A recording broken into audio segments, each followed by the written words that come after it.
ए काफिरो, गलत निगाह से न देख मेरे मुल्क को। मेरा देश सिर कलम करने वाली वीरंगनाओं से भरा पड़ा है। नमस्कार।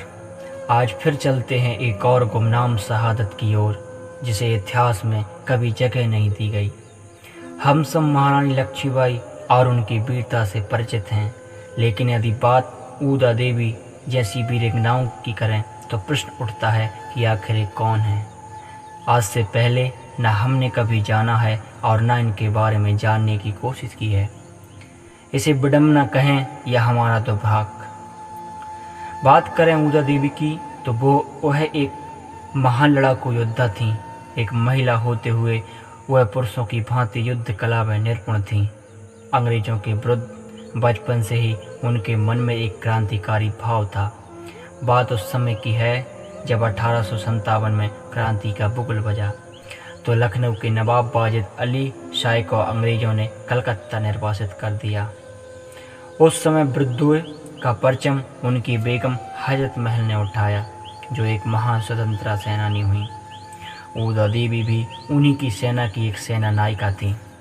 कहा जाता है कि लखनऊ के पास चिन्हट नाम की जगह पर नवाब की फौज और अंग्रेजों के बीच टक्कर हुई और इस लड़ाई में ऊदा देवी के पति मक्का पासे मारे गए एवं उनके साथ कई लोग भी इस लड़ाई में मारे जाते हैं। पति की मौत का सदमा ऊदा देवी के लिए प्रेरणा बन गया और वहीं से उनकी सोच ने एक क्रांतिकारी ज्वाला का रूप ले लिया। महिला जस्ती के कमांडर के रूप में ऊदा देवी ने देश के प्रथम स्वतंत्रता संग्राम के दौरान जिस अदम्य साहस, दूरदर्शिता और शौर्य का परिचय दिया, उससे खुद अंग्रेज सेना भी चकित रह गई। ऊदा देवी की वीरता पर उस दौर में कई लोकगीत गाए गए। इनमें से एक गीत था कि कोई उनको हव्वी कहता, कोई कहता नीच अछूत, अबला कोई उन्हें बतलाए, कोई कहे उन्हें मजबूत। 16 नवंबर 1857 को अंग्रेज सेना सिकंदराबाद की घेराबंदी कर रही। वाजिद शाह की सेना महिला टुकड़ी भी हमले के वक्त यहाँ मौजूद थी। अंग्रेज लगातार आगे बढ़ते जा रहे थे। हजारों लोगों को मौत के घाट उतार दिया गया। लगा कि मानो अब हार निश्चित है। यह देखकर ऊदा देवी ने पुरुषों के वस्त्र धारण कर लिए और हाथ में बंदूक लेकर पीपल के पेड़ पर चढ़ गईं और अंग्रेजों को आता देख फायरिंग शुरू कर दी। अचानक हुए इस हमले को देखकर अंग्रेज भी चकित रह गए। उनकी सेना समझ नहीं पा रही कि यह हमला आखिर हो कहां से रहा। तब तक ऊदा देवी ने अंग्रेजों के 32 सैनिकों को मौत के घाट उतार दिया। उनका गोला बारूद खत्म होने ही वाला था।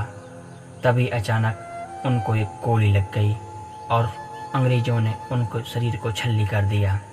ऊदा देवी के पास जाकर जब अंग्रेजों ने देखा तो वह देखकर हक्के बक्के रह गए कि एक महिला पुरुषों के लिबास में इस तरह युद्ध कर रही थी।